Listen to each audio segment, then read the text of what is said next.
I'd like to call the Charter Township of Chesterfield regular Township Board meeting to order for Tuesday, January 9th, 2024 at 7 p.m. to order. Could we all stand for the Pledge of Allegiance? Pledge allegiance to the flag of the United States of America and to the republic for which it stands, one nation, under God, indivisible, with liberty and justice for all. Clerk Berry, would you call the roll, and could we please excuse Trustee Vosberg for a pre-planned vacation? Supervisor Kersten. Here. Treasurer Elliott. Here. Trustee Anderson. Here. Trustee Joseph. Here. Trustee DeMink. Here. Clerk Berry is here. Item 4, approval of agenda. There are changes to the agenda. Clerk Berry. Item 4A is to an approval of the agenda with addendum if necessary. Mr. Supervisor, I'd like to make a motion to approve the agenda with the following changes. The removal of item 8C under the consent agenda to be moved to the first item under the regular agenda. And in addition to the closed session, I would like to make a motion to add to the closed session item 14B to discuss attorney-client material exempt from disclosure under Section 8H of the Open Meetings Act. Do we have a motion to approve the agenda? So moved. Trustee Joseph, supported by Treasurer Elliott. Clerk Berry. Clerk Berry, aye. Trustee Joseph. Aye. Treasurer Elliott. Aye. Trustee Anderson. Aye. Trustee DeMink. Aye. Supervisor Kersten. Aye. Item 5, presentations. There is a presentation tonight. Director Bassett, the floor is yours.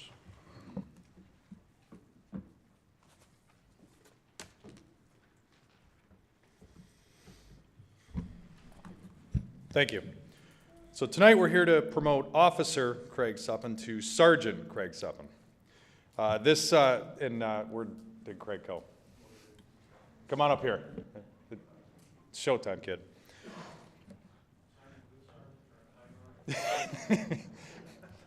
So, by the way, you have a huge turnout from the officers, so it's very impressive. Good work. Thanks, everybody. So I talked to you about this before, but my expectation of our department is that we serve our community, give them first-class service and whatever they need. But there's no one more critical in that mission than our first-line supervision, our sergeants, because they're the ones who make sure that the folks who are actually doing this, our officers, have what they need, feel supported, are taken care of. So the fact is that the role that you are now accepting has the greatest impact on how our community is going to be served and how our officers feel they're being supported. So you're stepping into a big role, but in knowing you and having experience with you, I know that you're fully prepared for this. With that, I'd like to have you actually pin the badge, and who are you going to have do that? My wife, Caitlin. We want to do this up front.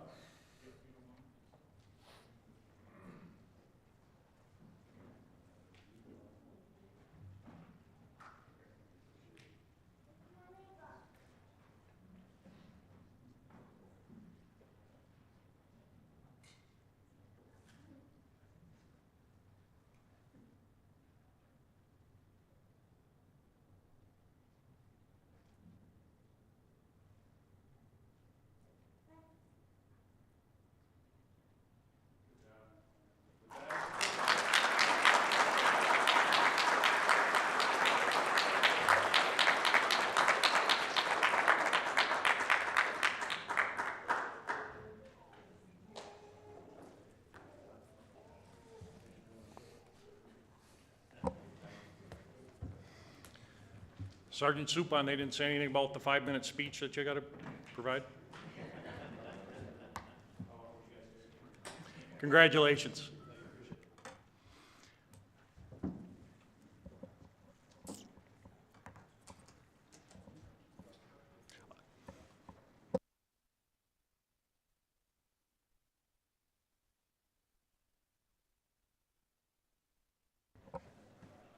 Item 6, department reports. There are no department head reports today. Trustee Anderson, floor is yours. Thank you. It was a Public Safety Advisory Committee meeting of last Wednesday, July the 3rd, just to cover a few of the things here. That open house hirings for the public safety, they did come up, I won't go through the numbers, they did come up with some viable candidates for the position of fire dispatch and the sworn officer. Understand Kyle LeBeau, who's been off 2 years with the COVID, was supposed to start back on the 4th of last week, limited position. Congratulations, Sergeant Suppon. The dispatch center is on target for late March to be completed, to transfer back in. It'll be ready to go, and have the final plans upgrading the building as far as structure reinforcement that are going out or they will be going out, and probably the week of the 23rd, the Department and the Family Against Narcotics will start interacting again. That'll be a benefit for our residents. That was the highlights of the meeting. Thank you. Trustee Domingue. From Leisure Services, Parks and Rec, the 2024 seasonal rentals begin. Call 586-649-6450 for specific questions. Brandenburg Park rents 5 facilities daily between Memorial Day weekend and Labor Day weekend, perfect for graduation parties and birthday parties. Pollard Park offers rentals of baseball diamonds and soccer fields from April through October. Summer employment, seasonal positions open in February for park supervisors and summer camp staff. If interested individuals, contact the website www.chesterfieldtownship.org starting February 1st. And also the Beautification Commission, open positions remain on the Beautification Commission and Tree Board. Residents interested in serving on this commission are encouraged to fill out an application form on the Township website. Thank you, Mr. Supervisor. Trustee Jones. Thank you. Just an update from the Library Board. Library Board met on December 20th. A few items of note. Their annual election of officers took place, and they will continue. The existing officers will continue in their current roles. The other item of real significance was the library undertook a feasibility study to take a look at the potential utilization of the Chesterfield Community Center. So the Community Center, as it currently sits, one of the contemplated plans is perhaps the library taking up roughly half of the building. Their review of the building really just looked at the current space, and they factored in the types of programming that they would like to provide based on resident feedback and patron feedback, and to it was quite a lengthy and comprehensive presentation.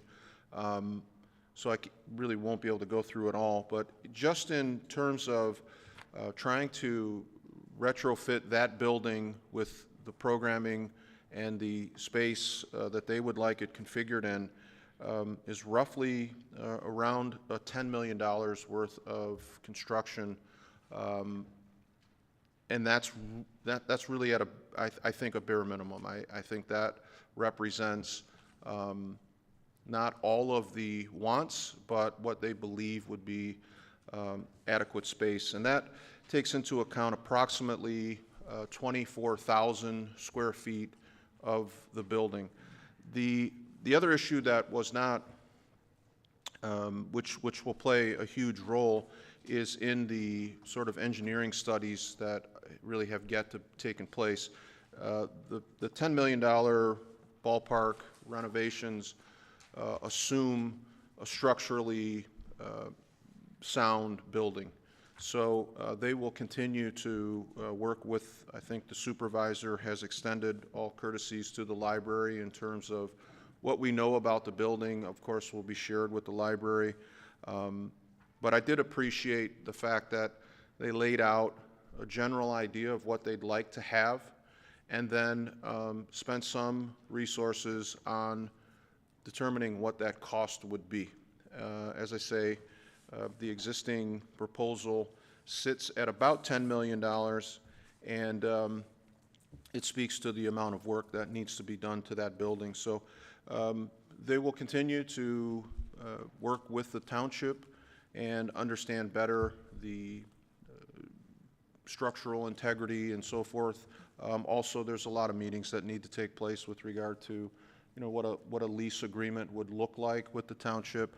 But the overall, I think, feedback that I received was that there was some level of optimism and some interest in pursuing the journey of determining what the Chesterfield Library will look like and where it will be. Library Board does an excellent job.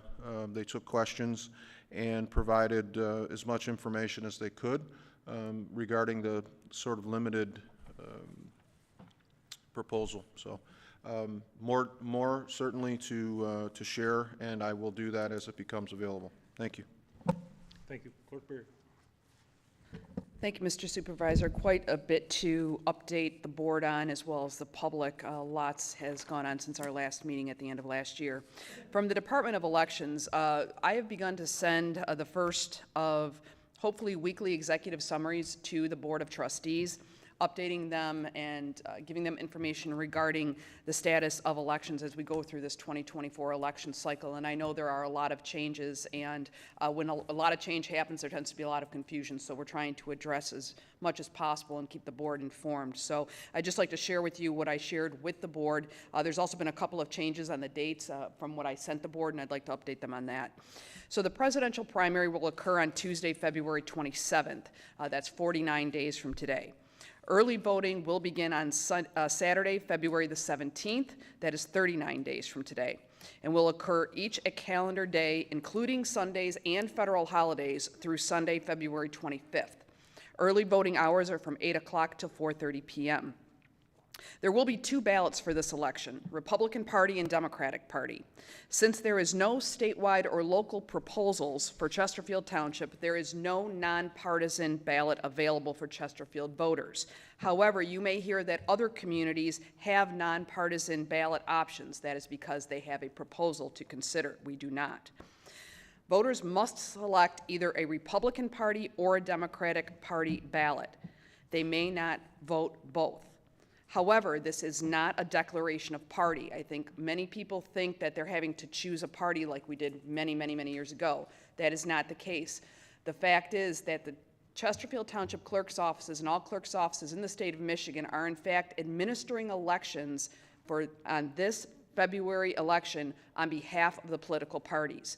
So it is the party's election. We are simply administering that election. Therefore, there are two separate ballots, and so we need to know what ballot to send you. And you must choose on election day. If you choose to vote on election day, you must select which party's election you will be voting in. So it is not a declaration of party. However, voters may choose either a Republican Party ballot or a Democratic Party ballot, regardless of past or current partisan affiliations or preferences. So even if you are, say, an elected Republican, you may choose a Democratic Party ballot if you'd like to vote in the Democratic Party primary. They are both open primaries.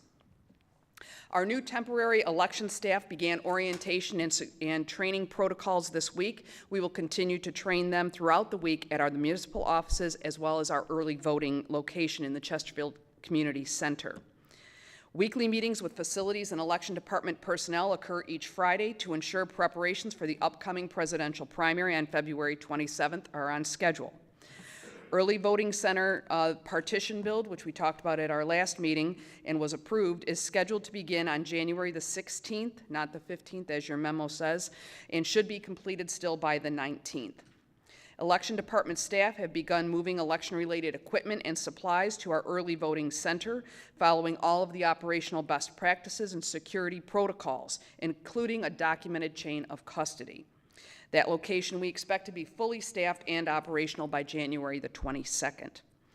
A comprehensive voter education plan is also being prepared and will be deployed beginning this week. This program utilizes a multimodal approach, including a direct mail plan, and there was actually going to be 5 pieces to that mail plan, so you're going to get really sick of getting stuff from us. Instructional videos and an open house event for the residents to see how early voting is going to work in Chesterfield Township, and we have tentatively scheduled that for Thursday, February 1st. However, if the construction schedule pushes us back, we will move that to February the 8th. Voters were mailed new voter ID cards with their updated precinct and polling location information. Voters on the permanent absentee voter application list, and this is very, very confusing for people. For years and years and years, we all had the permanent application list for absentee ballots. What that meant is, and you've heard me say it every year, is that if you are on that list, we will automatically send you an absentee ballot application form. You must fill out and return that form to us in order to receive a ballot. However, with Proposal 22-2, now we have the permanent ballot list. So the clerk's office is actually maintaining two lists. If you are on the permanent application list, you are still on that list until you tell us you want to be on the permanent ballot list. What that means is once you inform us that you want to be on the permanent ballot list, then you will no longer receive an absentee ballot application. What will occur is you will automatically now receive a ballot every election cycle. Now, if you are a snowbird or you travel frequently, we would suggest that you stay on the application list, because if you are on the permanent ballot list, that means that that ballot will go to the address that I have on file for you. It is not forwardable. So therefore, that ballot will be sitting in a mailbox in Michigan if you're in Florida. So we highly recommend you stay on the application list, because then you'll receive that application each year, and if you are going to be out of town, you can give us an alternate address in order to send your ballot. But you do have the choice. You can be on either one of those lists. For voters who have already chosen to be on the permanent ballot list, you have not received an application for this election. What you have received is a presidential preference form. That is the form, and that is the method by which you will tell the clerk's office which ballot you want to be sent, either the Republican Party ballot or the Democratic Party ballot. So again, you're not declaring party, you're simply letting us know which ballot you would like to receive, because you cannot have both. So we are going to be educating people about those two lists. You can find out which list you're on by calling the clerk's office. Those who are on the permanent application list, you should be receiving your absentee ballot application this week. There will be a box that you can check on that application to select and choose to be on the permanent ballot list. You will also, on that form, select which party ballot you would like to receive. Absentee ballots were just received by the clerk's office just the other day, and where we had hoped to mail them by the 15th, it is looking like those ballots will in fact be mailed by the 18th. Absentee ballots are available to be issued from the clerk's office on January the 18th. Thank you. That was long, and I appreciate your patience. Thank you. Just a couple things from the supervisor's office. As there is a resolution request on this agenda item, we forwarded to you another memo from Commissioner Miller in regards to the Great Lakes request and legislation that's being that is pending. There was an updated email from Commissioner Miller that we forwarded to you late today, so that'll be part of the resolution moving forward. Item 7, public comments on agenda item only, 3-minute time limit, and the podium is open.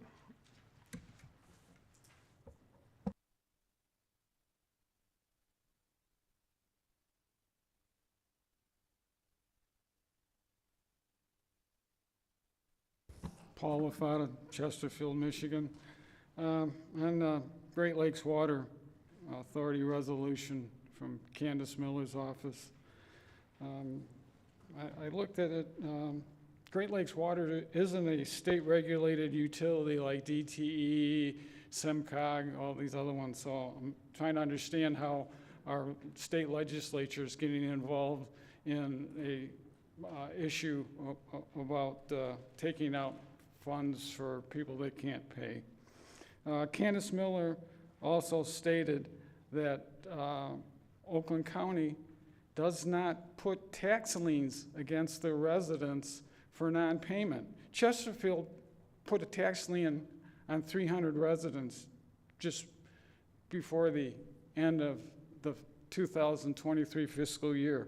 So I'm trying to understand, Oakland County doesn't use all of their RAP money, they don't put liens on their residents' homes, and they don't shut their water off. How come Macomb County can't do that? We put liens against people's homes that can't afford to pay their water bills, can't afford to pay their waste hauler, but it just doesn't make sense. There's something wrong in there. Money's going where it shouldn't go. The other thing she mentioned is the fact that Macomb County didn't have any input in it. Geez, it's just like residents don't have any input on what's going on in the township. You know, what comes around, I guess, goes around. But there seems to be some issues, and it's just not a resolution, because a resolution is not going to help. Maybe the firm that the PR firm that we pay $4,000 a month could, you know, put some blisters on their fingers calling all our elected officials and telling them not to vote for it. That might help a lot more than a resolution. And taxpayers are, you know, we're paying this $4,000 a month anyway. Who knows what they're doing? They can stay on the phone for 8 hours a day. I don't care. But a resolution is not going to do anything. It's just a fact that, oh, we're going to send you a resolution, and that means that we support. The resolution doesn't do anything legal for the township. Doesn't help us at all.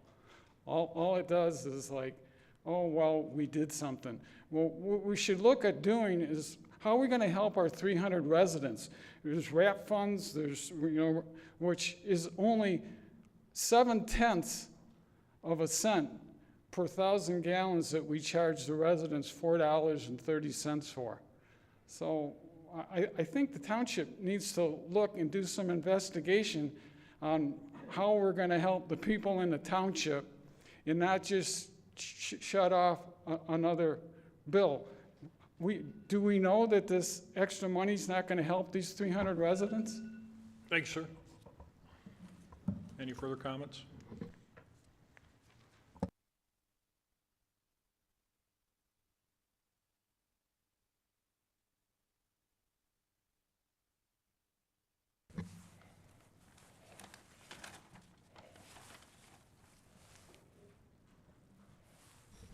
John Speaker, Chesterfield Township. In regards to the bill run, still not happy with what I seen on the bill run, but most importantly, that's the treasurer's job to go through the bill run. One of the items that I want to touch upon is the approval for the recommendation for the Department of Public Safety to renew their 3-year service contract with Stryker Medical. I'm in favor of that. I'm also in favor to approve the request for the Department of Public Safety to renew their power DMS contract for the police and fire department for a year. And what I'm not in favor of and what's disturbing is our closed session that this board's going to go into tonight with council. So thank God that, you know, one of our residents was able to get a hold of the contract that this board, well, that Supervisor Kersten signed. It was also signed by Ms. Garby, and I can't remember, I think the third signature was Cindy Berry. I'm not positive on that third one, but after reading the contract, I'm going to let council know I'm not happy on how it was drafted and how that contract was even brought to the board. And I'm ashamed that the supervisor even went along with the contract with this billboard. So I was a no on it out of the gate. I'm still a no. Unfortunately, this board violated its own policies and procedures, again, going back to how the cell tower was initiated, and now we're back in litigation. So my opinion is it was intentionally done. That's just my opinion. Unfortunately, I mean, we've got an irresponsible board that can't follow their own policies and procedures. They can follow the 3-minute rule, though. That they can follow to the T. But what's important to the residents, the spending, our money, in this township can't be followed. And that's sad, and it's unfortunate, but that's what we have right now. And again, I'm disappointed with council on how this contract was drafted. So I don't think that contract it was drafted in the best interest of the residents. It might have been drafted in the best interests of a few of our elected officials, but it's for the residents, not the elected officials. So, and I'd like an explanation on, because obviously this settlement's going to cost the residents money tonight. So, again, for not following, proper procedures. That's it. Thank you.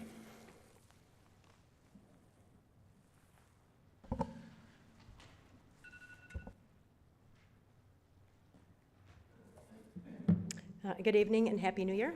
Janice Young, Chesterfield. Item 14, the closed session. I emailed the board my thoughts to get some more structured thoughts out to you guys, but I do want to point out some additional items. Going back to the May 9th meeting where we approved outdoor media to do some research in the community. Trustee Joseph, I'm going to be quoting you a lot because you've been pretty vocal on this topic, but I want to quote you exactly. It says, "I want to be clear, any lease of township property would result in a public hearing, and our board would seek input from the public regarding the lease or sale of township property."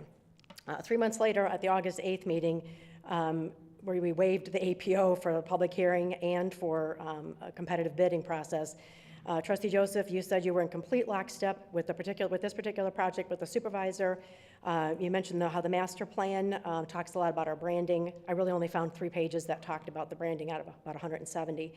But you did say, "I would never, ever, ever vote to take something away from the public if it were consequential and meaningful."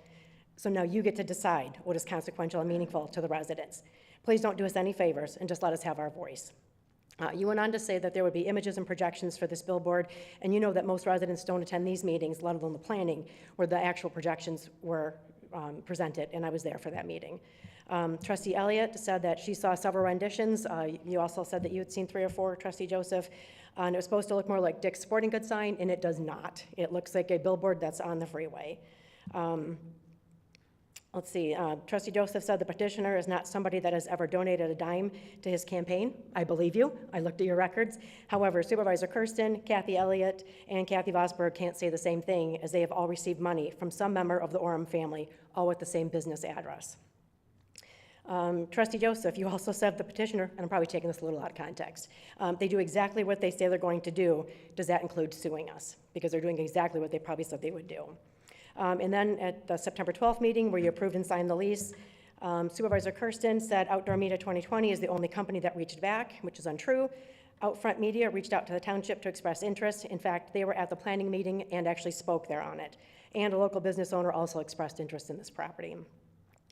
Supervisor Kersten said it would be a revenue generator, but there's no actual revenue. He reiterated no dollar exchange, just the 8 seconds every 80 seconds. And according to the lease agreement, it says approximately every 80 seconds. So we don't even know what we're getting. Supervisor Kersten said that their council met with our council, and yet we're being sued. It seems like maybe our council steered us wrong. Sorry about that. Let's see if I have any time left. They did have 5 variances on that billboard. 4 of them were denied. We did sign a contract for 50 years. We shouldn't have. The industry standard is 20 years. We got ourselves locked into something that we shouldn't have. And this litigation is completely the fault of this board. Thank you.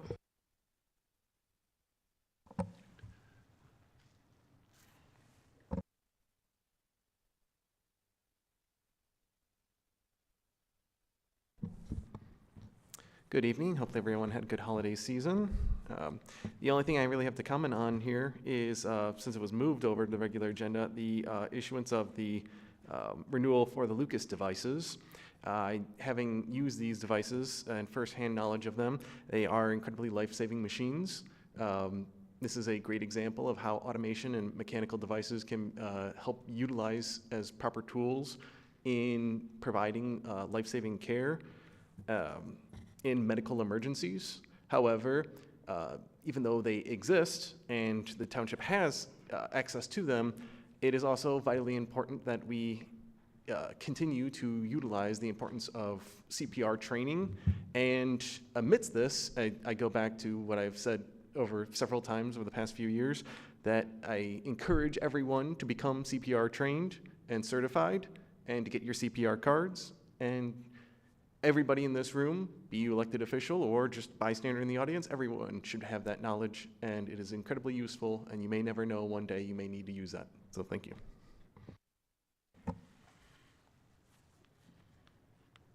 Any further comments? Any further comments? Item 8, the consent agenda. Clerk Berry. All items under the consent agenda are considered routine by the board and will be enacted in one motion. There is no separate discussion of these items. If discussion of any item is required by a board member, it will be removed from the consent agenda and considered separately.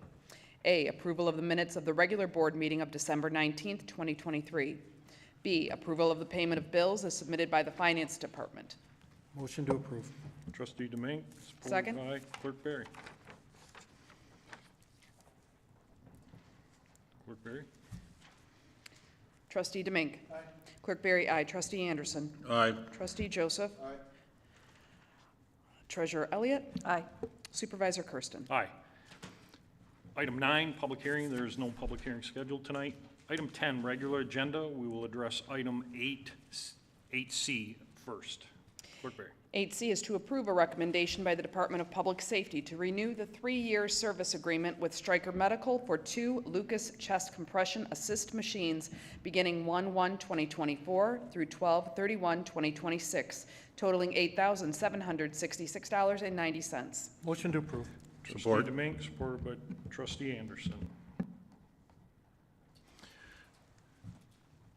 Just some background on this. This device was purchased 2018, I believe, Director Bassett, 18, I believe.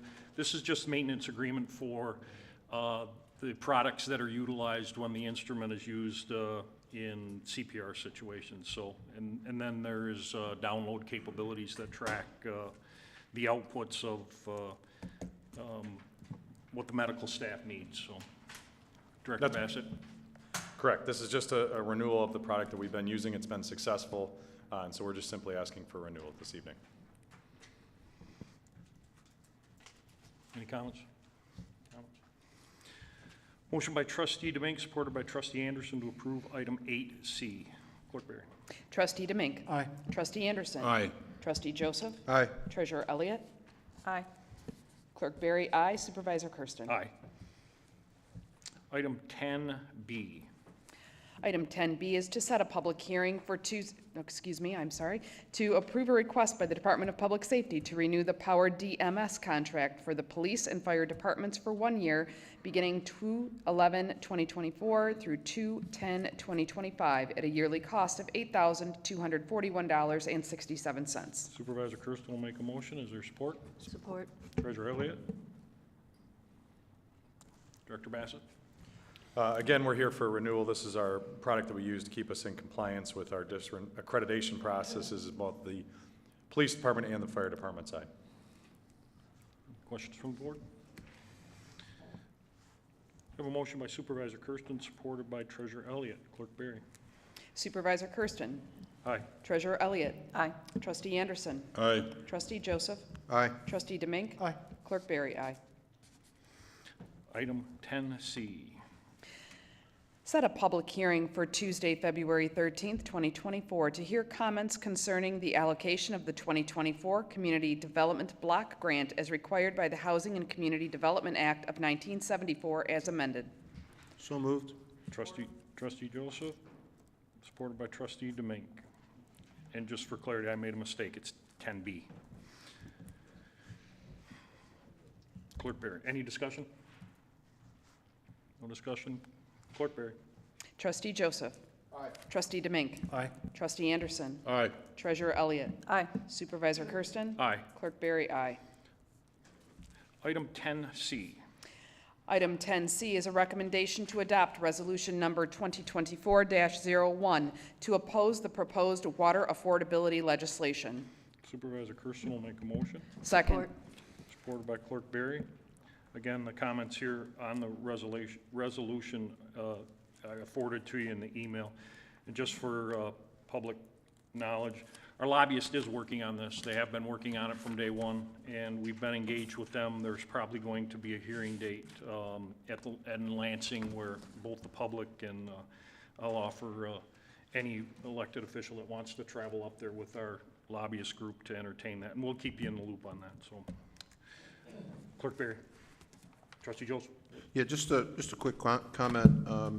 we had a speaker on this issue, and I tend to agree, resolutions that are, outside of the scope of the Township Board seem to be of little use, but I think on this one, where I thought it was meaningful to have a resolution is there are communities, and I understood your comment about not having a voice. Certainly that's problematic, but I think the concept and the idea behind the resolution is that Macomb County is being burdened with this in a way that is unfair, in that there's not really a very strong voice from Macomb County being allowed to enter into the conversation, and the duplication of the water affordability bills that duplicate the RAP benefits, and that the RAP benefits are not fully utilized every year, seems like a giant waste. So I think there are some things that were raised, points raised by the speaker, Mr. LaFata. I think you have some very good points. In my opinion, they're not in conflict with the passage of this resolution, outside of the comment about what really can we do with a resolution, because it is much bigger than this board, and I fully understand your point. I think collectively, as other communities are passing similar resolutions, that collectively those resolutions maybe have some weight with the state legislature and perhaps Great Lakes Water Authority to revisit this. So I'm in favor of the resolution, although I'm not confident that by itself it will really do much of anything. Perhaps as part of a cohort that like-minded communities are just simply saying, can we get a voice? So thanks for the comments. Thanks, sir. Clerk Barry? Thank you, Mr. Supervisor. I'd like to read the provisions of the resolution, because I think Trustee Joseph did a great job of summarizing them, and public may want to know exactly what the provisions are. So, Resolution number 2024-01, whereas the Charter Township of Chesterfield is responsible for the distribution of water to over 25,000 residential and commercial customers as received from the Great Lakes Water Authority, and whereas GLWA currently provides a water residential assistance program, RAP, that offers low-income customers an income-based assistance plan with up to $100 a month in bill credits, $2,400 in bill arrearage assistance, and $2,000 in plumbing repairs, and further questions the need to create a new state entity rather than those areas outside of GLWA establishing their own RAP within their own water distribution systems. And whereas this legislation is also opposed by Macomb County Public Works Commissioner Candace Miller, as noted in Exhibits A through C, and now therefore be it resolved by the Township Board of the Charter Township of Chesterfield, Macomb County, Michigan, opposes the proposed water affordability legislation and urge our state elected representatives from Macomb County to oppose this legislation. Mr. Supervisor? Trustee Jones? Just to point out, Clerk, when you read the resolution, I noticed that you went from page 1 to page 3 of 4. And the back page has 1, 2, 3, 4, 5 additional whereases, and they might be helpful to include those in the formal record. And I apologize, Trustee Joseph, you were 100% correct, and I saw it as I was reading it, so thank you. Okay. Page 2. The additional whereases, thank you. You want it in the board binder? I have it, Okay. thank you. Whereas the Charter Township of Chesterfield funds the RAP within the current charges it receives from GLWA and must pass along those charges to the residential and commercial customers through the current water rates, which are calculated each year and approved by the Township Board. And whereas the RAP is administered within Macomb County by Macomb County Action, which provides a central intake to assist all low-income Macomb residents with county, state, and federal assistance programs. The amount Macomb County customers pay into the RAP is committed to be spent within Macomb County. And whereas several water affordability bills have been introduced in the state legislature, Senate Bill 0549-0554 and House Bill 5088 through 5093, which purport to create a statewide fund which would duplicate the benefits of the RAP by charging every customer within the Chartered Township of Chesterfield $24 for each meter annually, regardless of usage or current income level, and may go up to $36 per customer. And whereas this legislation would create another state entity to perform the same function as the RAP program with no requirement that the funds generated from the new fees be committed to the locality and provides no local control. GLWA has representation on its board from Macomb County, and the RAP program is administered locally by a Macomb County agency enabling local control and attentiveness to local needs. And whereas the RAP program covers 40% of the state customers through GLWA, and another 30% of the state's residents use wells and septic systems which would not be affected, this legislation would create a new benefit for the 30% of state residents, which further questions the need to create a new state entity rather than those areas outside of GLWA establishing their own RAP within their own water distribution systems. Thank you, Clerk Berry. Any further discussion? Any comments? Yeah, just one additional. I've looked over this resolution half a dozen times, and there was a lot of correspondence that came to the board from Candace Miller's office. And the sum total for me is I think that Macomb County, in the creation of the RAP program, does an excellent job of trying to assist those with difficulty in paying their bills.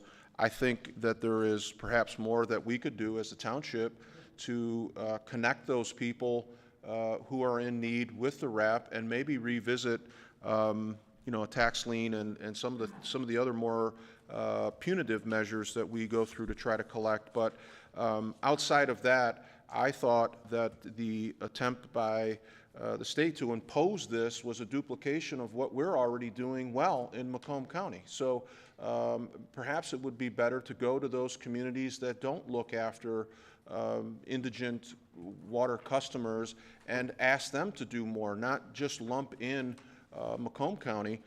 So I was appreciative of Ms. Miller's advocacy for the county. And again, I don't know what in the way of a resolution this will do, but perhaps people who come to the board meetings and watch board meetings and get involved, and they start making calls, and before you know it, we have a real movement. And so that was the thought.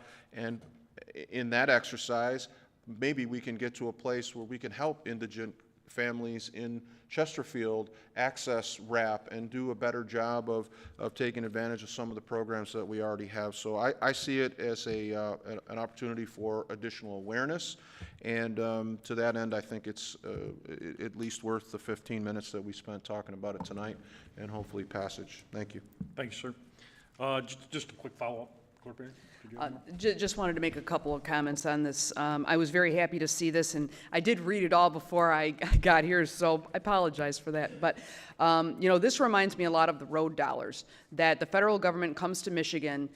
We contribute all of the road dollars to the federal government and get back a fraction. It's a transfer of what we have to the government to redistribute as they want. And that's what this reminded me of.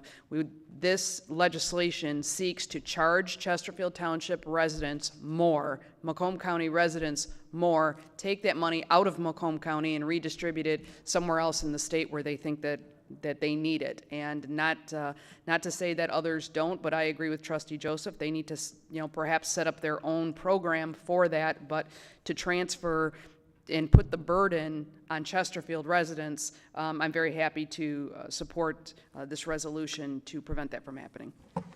Thank you. Just a quick follow-up from me. If this is approved, this won't sit idle. My plan is to attach this resolution along with all the elected individuals at state that propose this and attach this to the township's water bill. Just for informational purposes, and we will disseminate it. And again, that is another effort that's been coordinated by our surrounding communities who also passed this resolution. So, Clerk Berry, there's a motion by Supervisor Kersten, supported by Clerk Berry, to approve this. Clerk Berry. Supervisor Kersten. Yes. Clerk Berry, aye. Trustee Anderson. Aye. Trustee Joseph. Aye. Trustee Domingue. Aye. Treasurer Elliott. Aye. Item 11, addendums. There are no addendums. They've already been corrected and addressed at the beginning of the meeting. Item 12, public comments. There is a 3-minute time limit again. The podium is open.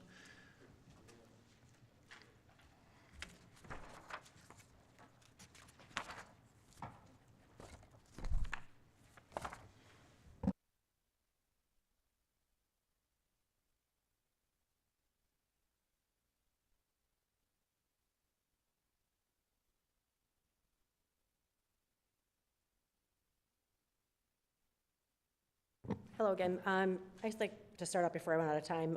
Trustee Demink, I just want to mention that I know that you're sensitive to the topic of the police department, and I can certainly respect that. I just want to be clear that my comments at the last board meeting were in no way to take a shot at our department. I was merely asking some questions, which you answered. I don't think the answer was satisfactory in my book, but at least you answered the question. In my opinion, one traffic officer for almost 30 square miles is probably not really adequate, and I would advocate for additional traffic enforcement officers if that's a possibility. Okay, next thing, FOIA requests. I finally got the answer to a couple of my requests. Oh crap, I grabbed the wrong stuff. The first one was the cement barricades. I'm being asked to pay $63.81 to get the information that should be just public information. The cost estimate indicates that it took someone in facilities and maintenance an hour and a half to get the information. My request was submitted 30 days after the barricades were placed. I find it hard to believe that it took anybody an hour and a half to find out why they were placed and how much that cost. The other FOIA request was in connection with the presentation Mitch O'Connor gave at the October 10th board meeting. I asked him some follow-up questions via email, and of course his response was FOIA it. I simply asked questions. I didn't need any actual documents, just answers to questions. Now I'm being asked to pay $288 to get answers, to get documents that I don't need. I just need answers. I have a retention pond in my subdivision. He mentioned several of them, and I just wanted to know how it's going to affect me. He said there's meetings coming. That's fine. I just simply wanted answers to my questions. So do I have to pay the $288, or can he answer my questions? And also on the FOIA situation, I FOIA'd the lease agreement for the billboard, and there was a page missing from the agreement. I got pages 1, 2, and 4. When I called the FOIA coordinator today, she said, oops, that's what's in our records. And she had to talk to the attorney to get the other page in there. So it seems like maybe we might have some records problems in the township there. Thanks.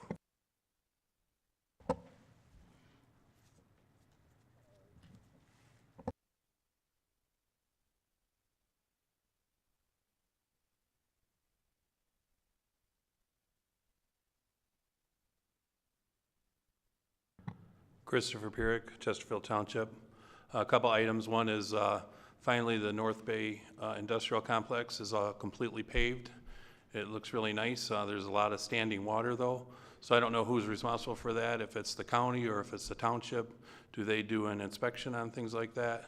Some of that standing water is at intersections. Most of it's along the curbs, but some's at intersections and some's at the end of handicap or ADA sidewalk ramps going into the street, so something that should be looked at. In regards to an article that was in The Voice, where The Voice asked you, Mr. Supervisor, 10 questions. One of the questions was, how much is left of the township's ARPA funds and how it will be used? You stated in that article that the township is still in talks about what the remaining $3.6 roughly million will be utilized for. I'm just curious as what is defined as the township. Is it the township board? Is it the township department heads? Is it the township residents? Who is the township and who are in those talks? And the other question is, or the other comment is that you're looking into the potential purchase of Sugar Bush.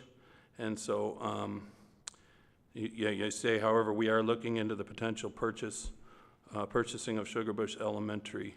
And then who is we? Is that the township board, the township residents, township department heads? Just curious on that. Thank you.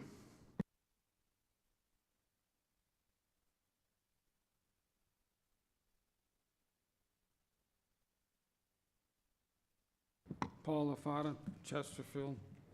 Looking back at 2023, there was record spending in Chesterfield Township.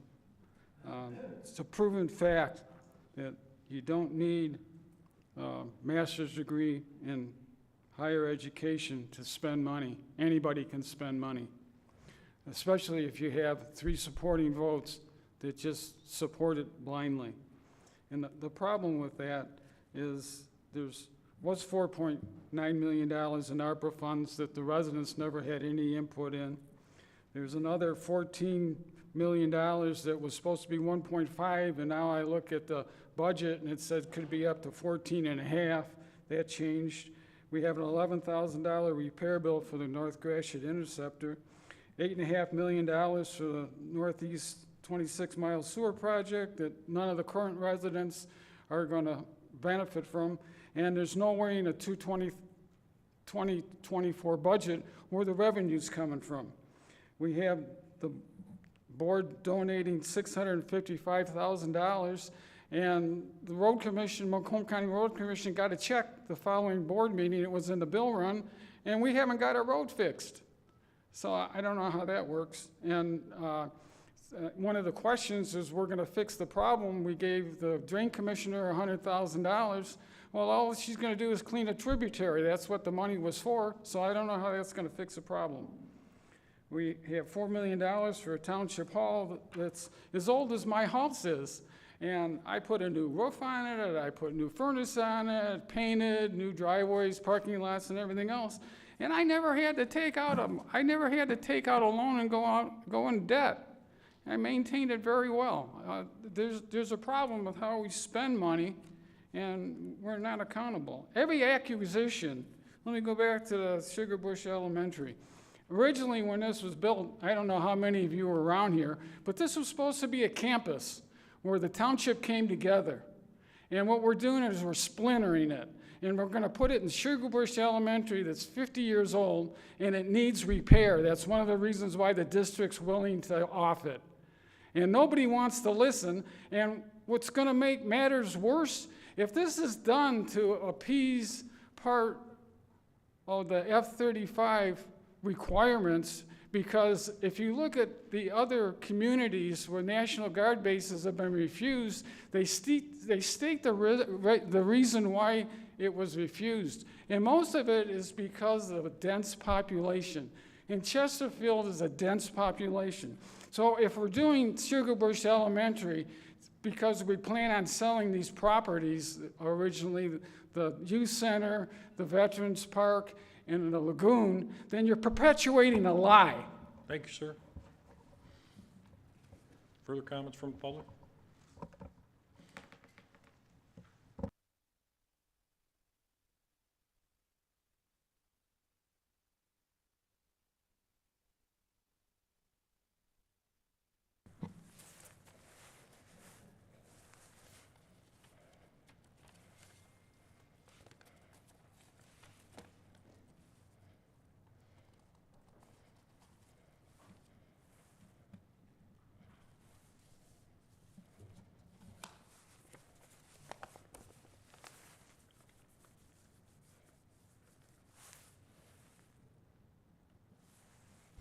John Speaker, Chesterfield Township. I want to congratulate our new sergeant. I just ask him not to follow in the footsteps of Mr. Kersten, and everything should be fine.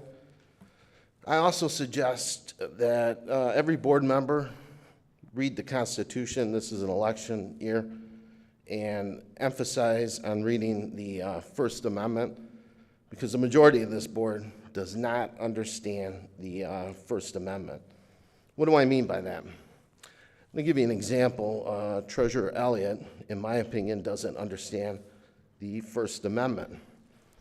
She had legal counsel send a letter out to me stating that Ms. Elliott considers your statements to be libelous in nature, and she intends to pursue legal action against you if you do not retract them immediately. I'm just going to summarize it real quick. That motion's been denied, so I figured you'd hear it from me instead of counsel. So read the First Amendment, and just to sum it up, the attorney said if you can't take what the residents say, and in so many words, it's best that you leave this temporary profession. All right, yeah, I'm not in favor of buying Sugar Bush Elementary. I said it, the residents should have an input on how their ARPA money is being spent, and supervisor's not doing it. He hasn't even had the meeting that he promised over a year ago. And then I have a question too for the treasurer. How many tax bills went out in this township that were incorrect? I received a couple of calls from residents that received a follow-up letter on something that was not calculated in their taxes. So if you can expand on that. And I've got a business owner that received a zero tax bill that contacted the treasurer's office, and apparently another bill, I was told, was sent out with a zero amount too. So how can we trust that, our tax bills are correct? I know when Mr. LaFata was in that office, I never had to worry about that the tax bills were correct. And going back to what Mr. LaFata said, what has this board done in '23? The board burdened the residents with the northeast sewer line, took possession at $8.4 million, took possession of the North Gratiot Interceptor at a price tag of $11 million, and then took out a $14 million bond. So besides burdening the residents and putting us in debt, I'd like to hear from every board member on what you think you accomplished last year. And when you send out the water bill, make sure you send out the Northeast Interceptor attachment too, to let the residents know they paid $8.4 million for that. Thank you, sir.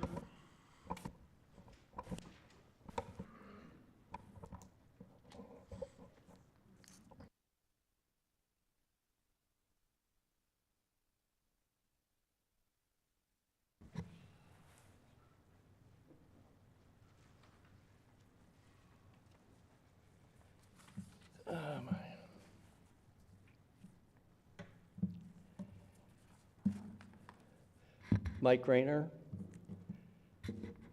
Chesterfield Township. Earth Day coming up.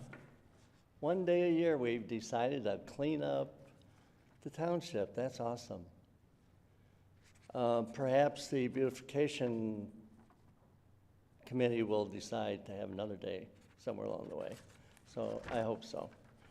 So relax, no bashing. I'm not up here to create havoc here, okay? I had a good example last night. I went to the New Baltimore City Council meeting. Very cool. The mayor said, please address all the comments to me. He answered questions because, most of our comments are really questions. And I mentioned before a Q&A or whatever, but, we don't really get that, so. They were very good. As a matter of fact, the real shocker was if we went over the 3 minutes, I didn't, they actually let you finish up. So it wasn't like, a buzzer didn't go off and, thank you, sir. So it was kind of cool because we could actually go through the process, and everybody was pretty satisfied that they had time to present their comment and get satisfactory answers. So I went there to New Baltimore to talk about the new bus system that is going through Chesterfield Township. Thank you very much. Thank you. Thank you on behalf of especially the 71% of the riders that come and go to their jobs. So, so I really want to just talk about some basics here. Everybody else covers the subjects for the township, and that's terrific. And I have to commend what really ties into what I'm trying to say is truth to power. We've heard that saying. I think that's kind of what Janice Young really presents more than anybody else, truth to power. We should never be ashamed to do that or to be nervous about doing that, and she never is. So I'd like to talk real quickly about the importance of voting. Because, my vote is my voice. So as far as I'm concerned, I'm here to vote. My voice will be heard. So my main focus going forward is to try to encourage as many thousands of people to vote. I'm scared as hell about 2024. I'll tell you what, I'm really afraid. So I'm concentrating my time I'm trying to encourage everybody to register to vote and to learn how to vote, like to be informed, research the candidates, the proposals. So maybe we don't walk in and scratch our head when we have to pick 3 out of 11 and we have no idea which 3 of those will be. Oh, is that it? Oh, That's it, sir. time's up. I'm done. Thank you.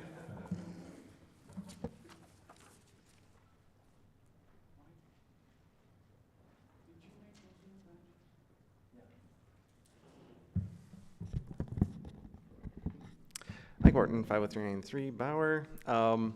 So again, I hope everyone had a good holiday season, and hopefully everyone can start anew here in 2024. Remember that it is an election year, one that'll be very contentious with our current situation. There is a presidency on the ballot, as well as a Senate race, as well as all House races, and state legislatures as well, including all of the people on the board as well.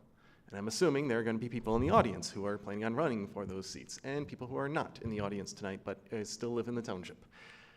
If you do not have a goldfish memory, remember how contentious 2020 was, be it federal, state, or local. It will probably be like that again. So I ask early on that everybody go in acting like an adult.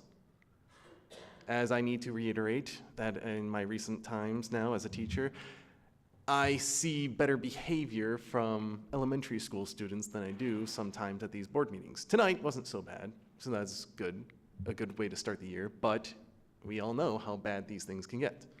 So just keep that in mind. Going off of what Mr. Rayner has said, and I want to commend him for his work on getting benches placed on the necessary bus stops. Going off of what the Earth Day situation. Well, you don't have to wait till Earth Day to clean up the township. I do so on almost regular basis, at least 2 to 3 times a week. I walk my dog and I pick up trash along the way. And sometimes I hit up the local schools, including Sugarbush, because it gets dirty. People litter. It happens, whether by accident from trash day blowing over or people just being irresponsible and using the local areas as their own personal dump. It happens. But I know that one person can make a huge difference by filling up a bag full of trash. And it happens on the regular. Any citizen can do so.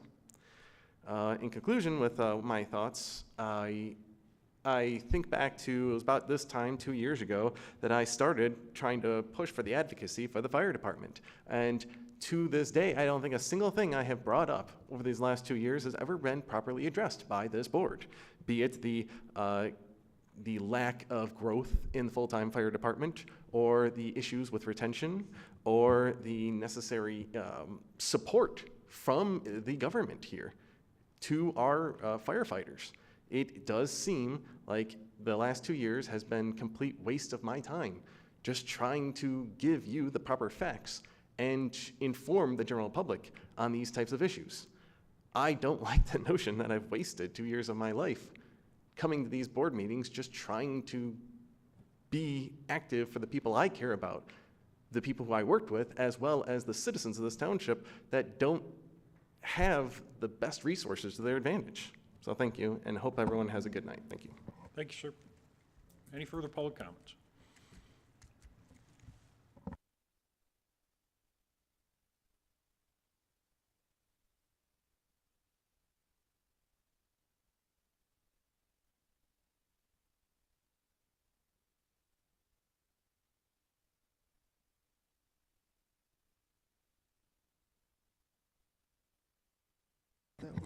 Okay, now it made. James Locke, Chesterfield Township. I'd like to talk to you about 3 things. One, your closed session meeting on this sign deal. Now, counsel, I was at that meeting, and I remember distinctly our legal counsel said to the board, I don't think you can legally stop them from building the sign the way they want to. But if you want to vote on, go right ahead. He never explained to him why. He was part of writing the agreement. He didn't explain anything to the council there. So therefore now we got to deal with this. Maybe we ought to ask council to pay for what this is going to cost us, or we should get new legal counsel. Next, everybody wants, well, not everybody, but the majority want to do this deal with the school down the street. All right, this is an old 50-year-old building. You're saying 10 million for your half to rehab? Lord knows how much it's gonna cost for Senior Citizen Center rehab. It's an old building, they want to get rid of it because this costs them money to keep it open. We got property down, this is our government right down here, south end of Chesterfield. Police department's down here, south end of Chesterfield. You got library property down here, Sugar Bush and 21. You got that whole stretch all the way to Jefferson.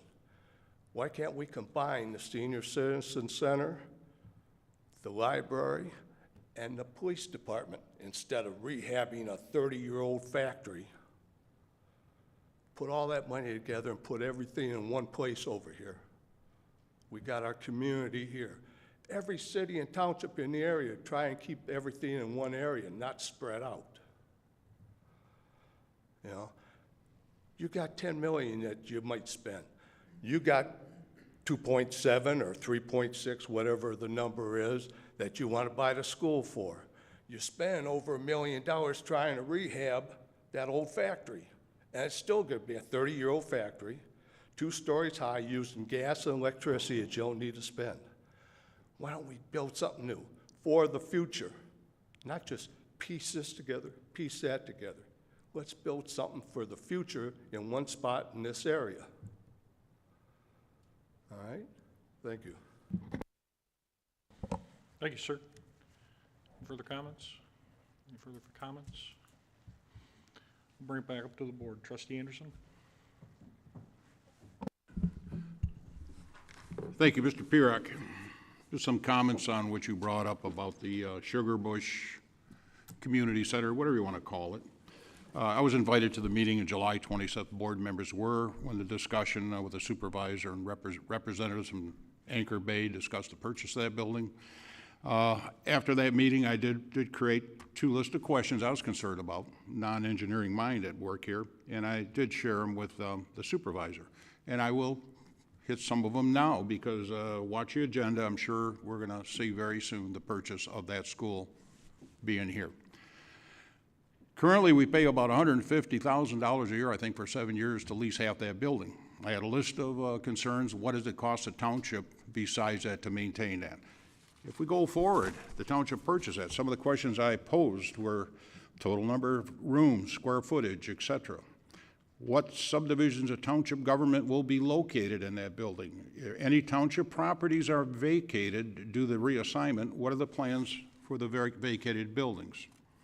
Projected number of township employees to be located there. Are any considerations for other community nonprofits, NGOs, ability to access the facility? Any other projected sources of income to offset the purchase and or maintenance of this addition? Projected monthly expenses, for example, what is the gas, water, sewer, electric, cable, refusal removal, and security going to cost the township? Yearly projected for those costs. Projected yearly cost of snow removal and ground maintenance. Projected costs for repairs, modifications of this property. After all, it's only about a 50-year-old building that's been added to and added to and added to. I know 3 of my 4 children all attended that building, had a great educational experience. Other expenses, personnel that were projected for this property and the time frame. And what post-purchase township functions will be assigned and located in the hall. Again, what major expenditures may come up down the road for a future board to have to address. I had a career in education, and Middle School South used to be a high school, and I recall when one of the boilers went, that wasn't no $10,000 repair. This township will be saddled with that aging building, and anyhow, I'll just stop it right here and keep looking at the agenda, and that purchase goes through, it's probably wipe out the ARPA funds. So be careful driving out there. Thank you, sir. Trustee Joseph? Thank you.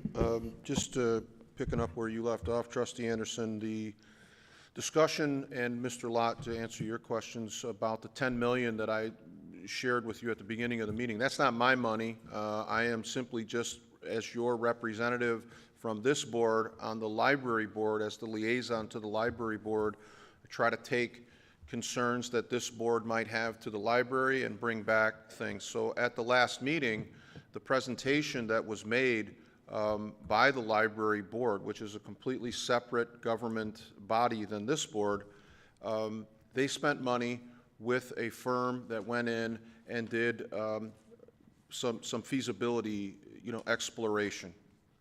And the significant thing for me is I just gave you facts, from what I took from the meeting.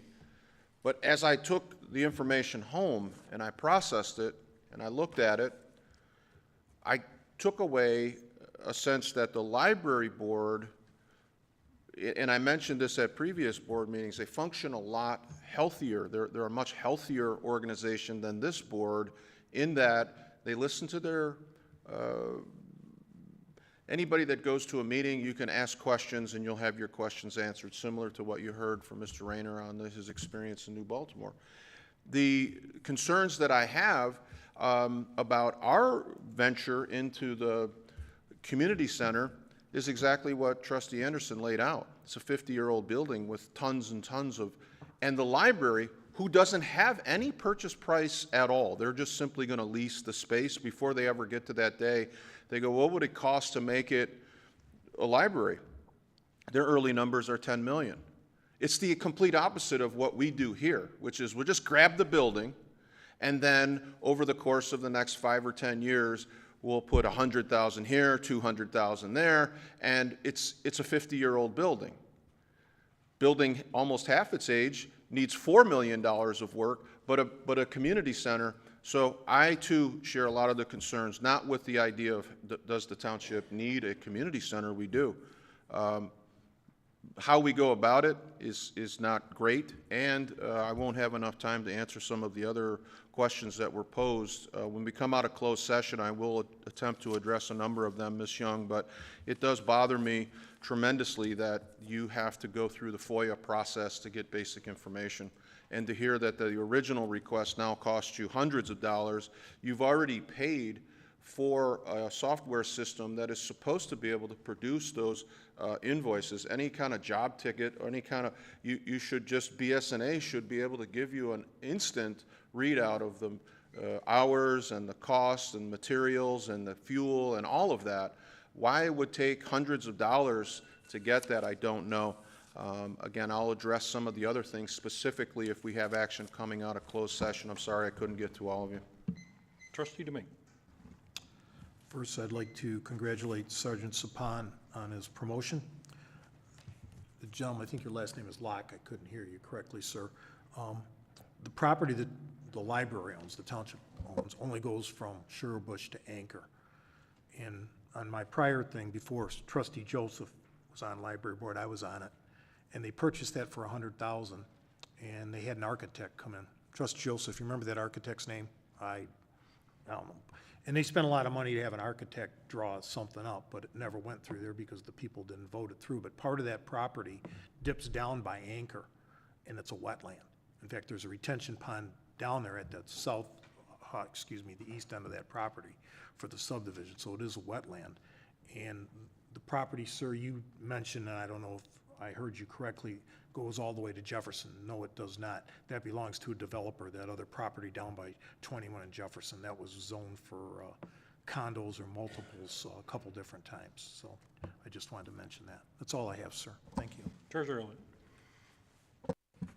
Thank you, Mr. Supervisor. Just wanted to congratulate the sergeant on his promotion. Also wanted to address, there was somebody, one of the speakers mentioned that it was the job of the treasurer to look over the bill run. It's the job of the entire board to look over the bill run, and that's why it's on the agenda. The other thing is that although there is a lot of folks here in this room that may not see the need for a community center, this is something that for years has been asked for and requested from folks in the community have said that they wanted a community center. That was the heart behind when somebody had said where they're thinking about selling the school. And so then it was like, would that work as a community center? And over in Shelby Township, they had done that. They had taken an old school and turned it into a community center. So that's where the conversation originally began, and that was about 3 years ago when that originally began. So it's a matter of meeting a request of the community and doing that. Now, I believe the library also had done some plans I think it was last year or the year before, and it showed something like $30 million to build a brand new library, as opposed to, say, being able to do something over here, say, for a third of the, 30% of that, third of the cost. And so what I would say is to take a look at that, not just from maybe not from your own point of view, but also to, to those in the room who are talking about that. Also realize that many of the people in this room in the community want to have a community center, and that's where that all began. To be able to do that with a building that's already existing and on property that's already existing, and to see the value, that's where that had all begun. Now, that may be something that the board is continuing to talk about, and I know that the residents here have spoken about as well. And so I think it's a good value. I know we're also using it for elections, so to me, it's just a different point of view. Thank you. Clerk Berry?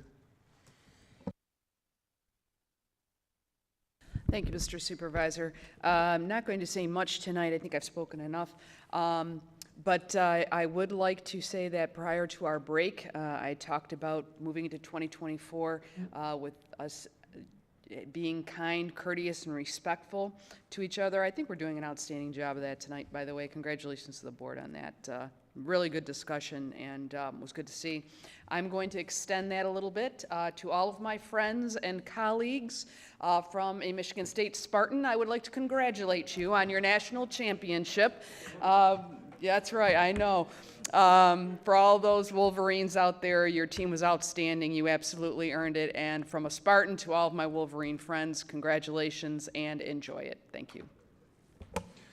Real quick, just some comments. North Bay reconstruction is substantially done. The Department of Roads still has some final cleanup on that site. Unfortunately, the weather's been restricted to them to do that. We also have a meeting tomorrow with the Department of Roads and the County Drain Commissioner to discuss the projects that are going on in this township, both this summer, and which will include the drain cleaning project. I am targeting February as a presentation with a finalized purchase agreement for the Sugar Bush Elementary School. We also have retained our engineers and architects to go through the building. That report is being compiled as we speak and currently. And Trustee Anderson, most of those questions that you have asked will be included in that. And if there are more, we'll give you enough time to review them and add additional questions. The Beautification Committee is in place. We have a new member.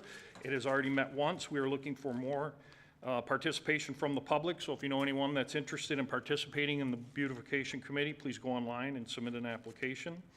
And congratulations to Sergeant Suppon. Great individual, great police officer, and he will make an excellent sergeant. Just clarity, point of clarity, I want to make sure everybody understands the library is a separate entity. The township has absolutely no authority over it. We participate with them. That participation has been historical. Their 10 million number is from their consultant for what they want to accomplish, not what we want to accomplish. We engage with them, we speak with them regularly, and we know what direction they want to go with. And the reason I'm pursuing the purchase of the Sugar Bush Elementary School is the cost of a new building is outrageous. So that is definitely prohibitive to our budget. And Mr.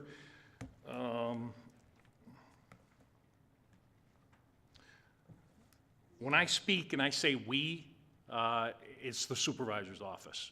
And as I've explained to you in the emails, anything that is approved or that I agree with has to come to the board for final approval. There's no getting around that. So generally speaking, we is me and the supervisor's office and whatever department heads we have, ultimately comes back to this board for approval. So Point of clarity on that. With that being said, I will take a motion to enter into closed session to resolve 2 items. Clerk Berry? I'm sorry. Is there, Supervisor Kersten will make a motion to enter into closed session. Is there support? Support. Trustee Joseph? Clerk Berry? Motion to enter into closed session is to consult with the township attorney regarding trial or settlement strategy in connection with specific pending litigation in the matter of 2020 Outdoor Media LLC versus Chesterfield Township et al., Macomb County Circuit Court docket number 2023-003755AA, pursuant to Section 8(1)E of the Open Meetings Act, and to discuss attorney-client privilege pursuant to 8H of the Open Meetings Act. I'm sorry, I did that wrong. Supervisor Kersten made a motion. Trustee Joseph seconded. Clerk Berry? Supervisor Kersten. Aye. Trustee Joseph. Aye. Trustee Anderson. Aye. Trustee DeMink. Aye. Treasurer Elliott. Aye. Clerk Berry, aye. Adjourned at 8:21. We'll go to the North Annex Room.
like to make a motion to return to open session at 9:08. Is there a motion? Support? Motion by Supervisor Kersten, supported by Clerk Barry to return to open session. Hang on one second. Support. We just need to call the roll. Yep. Supervisor Kersten? Aye. Clerk Barry, aye. Trustee Anderson? Aye. Trustee Joseph? Aye. Trustee Demink? Aye. Treasurer Elliott? Aye. There are two action items that resulted from the closed session. Clerk Barry, item 14A. Mr. Supervisor, I'd like to make a motion to direct the Township Attorney to finalize negotiations with 2020 Outdoor Media and draft a consent judgment as discussed in closed session. Supervisor Kersten will make a motion to approve. Is there support? Support. Trustee Joseph? Comments from the board? Yep. Trustee Joseph? Thank you, Mr. Supervisor. Obviously, the discussions that we had in closed session are contained in closed session, but this has been an ongoing agenda item in one form or another for months. The comments and the concerns that were raised prior to us going into closed session, I would like to address a few of those so that the public knows that we discuss these things in great detail. But the idea that this contract was ever done out of order, which was one of the concerns, we can't possibly approve a contract prior to, or I'm sorry, after the Planning Commission and all of the things that were worked out in the Planning Commission. So when this item went from the board's approval of the contract, it was 100% contingent on the petitioner meeting the requirements of the Planning Commission. And the Planning Commission meeting, Trustee Demink, you had a number of questions, concerns, and ultimate denials of the vendor's request. It was pretty thoroughly vetted, which was the exact intent when the board sent the contract for review with the Planning Commission. The other thing that did occur, and I've talked about it several times, we have an APO that requires the discussion of township property prior to sale or lease. For me, and I don't know how many, I'll try again, this was never a discussion about a lease in the sense that we were marketing our property or took an offer to the comparison to the cell tower is completely different. This piece of property is not buildable. There are a number of encumbrments with the utility easements.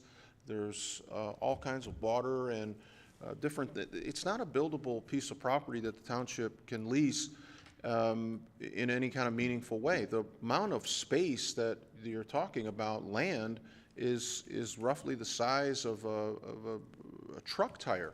All of the construction is below ground. It is questions about the size were addressed in the Planning Commission meeting. I know that the original presentation had a 90-foot.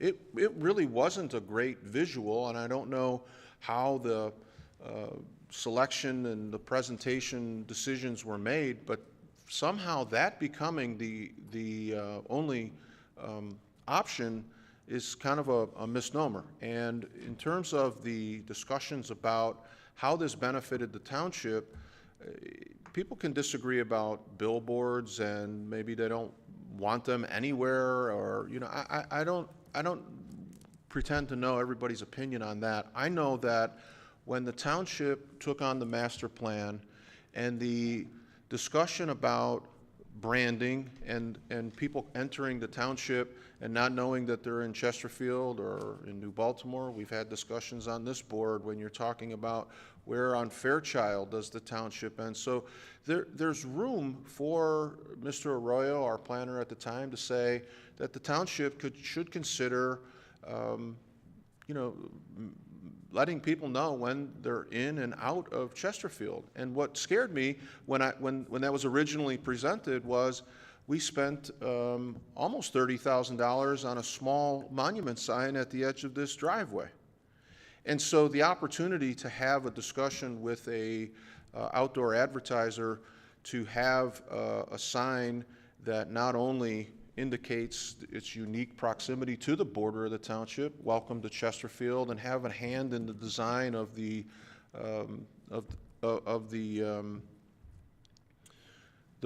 base of the billboard, the monument part of the billboard, and have some township recognition there was really advantageous. And then the opportunity to have advertising, which we wouldn't normally do except on our own property, to advertise significant township events. So for me, it was a kill two birds and get your stone back kind of operation. And I also, one of the complaints that keeps coming up is the campaign contributions. I don't pretend to know everybody's intent all the time. I can just tell you that the individual that's involved with this company is somebody that I've come to know. I have deep respect for him. His business and his model has always been a real David and Goliath story in terms of the advertising world. This is an independent billboard company going up against national companies like Lamar and CBS and Outlook. And he does a great business by advertising and allowing small businesses to access what would normally only be available for bigger companies. His reputation is pretty solid, and he is a Gold Star vendor with the county. He advertises a lot of things on his billboards in other places along 94 that promote the Veterans Senior Center. So he is, I think, a great partner, and the deal that was structured and has always been talked about, at least any conversations that I've been, wasn't about how much can the township lease this, how much monthly return do we get, in so much as what is the possible win-win here. And it's, unfortunate, but it's gotten kind of muddied. But the original intent was really just try to satisfy a need that the township had, and something that worked for a local business that does a lot of good for small business. So that's the best I can do to try to explain, my vote and my quotes, and that's where I've been, and I consistently stay there. I happen to be in agreement with somebody that I don't often agree with, and I think that's notable as well. So for the reasons I stated, I'm very much in support of the deal that was drafted by council, and the consent judgment, slight modifications that we talked about, will come back to the board for final approval once they're drafted. But I support the motion to get that consent judgment drafted. Thank you. Thank you, sir. I'm going to echo those comments. Been involved in this from the onset. It was actually I that reached out to this individual after being declined by the other vendors mentioned. They had no interest in this location and township. And this individual, who is a quality individual and a great partner for our township, and will do great things for our township with this proposal. And I appreciate the support, and I too look forward to finally seeing this come to fruition. And again, it was never about the money. It was about getting our township recognized at key points as you enter and exit this township. So again, I appreciate the support. Any other comments? Trustee Jones. I'm sorry, I just forgot one thing, Mr. Supervisor, and that is this discussion with other vendors who have come forward subsequent to this discussion and expressed interest in. I would encourage you to meet with other entities who are also interested in advertising. The township deal on this is fairly unique in terms of the proximity, but I know that the discussions about this have opened up other inquiries, and there's some really good opportunities that I think we should take a look at. And maybe we can learn from some of the areas we came up a little short on this one, but ultimately, I think we got a good deal, and we have some other unique opportunities to explore on other property as well. Once this is, just to reply to that, once this is put in a document form, yes, we will meet with those vendors, and I did tell them that until this was resolved, we wouldn't discuss it until we saw where this landed, so we will do that. And yes, there are opportunities.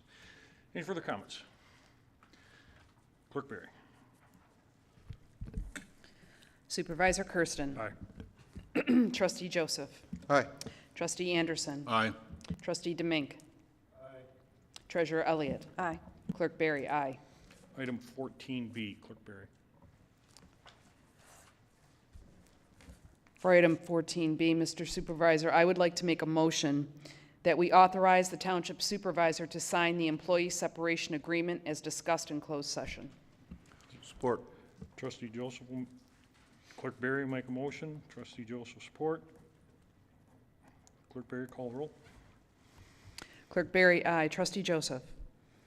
Aye. Trustee Anderson. Aye. Trustee Demink. Aye. Treasurer Elliott. Aye. Supervisor Kersten. Aye. There are no other items. I will take a motion to adjourn at 9:20. All those in Support. favor? You need support, you need I'm support sorry. on that. Support. Sorry, Thank you. I always get this wrong. Motion by Supervisor Kersten, supported by Clerk Berry. Clerk Berry. There's a motion by Trustee Demink, supported put by it? I'm Treasurer sorry. Elliott. I'm trying to write. It's late. Motion by Trustee Demink, supported by Clerk Berry. Clerk Berry. Oh. All those in favor? Aye. Opposed? Meeting's adjourned. Thank you. I'm Sorry. having it.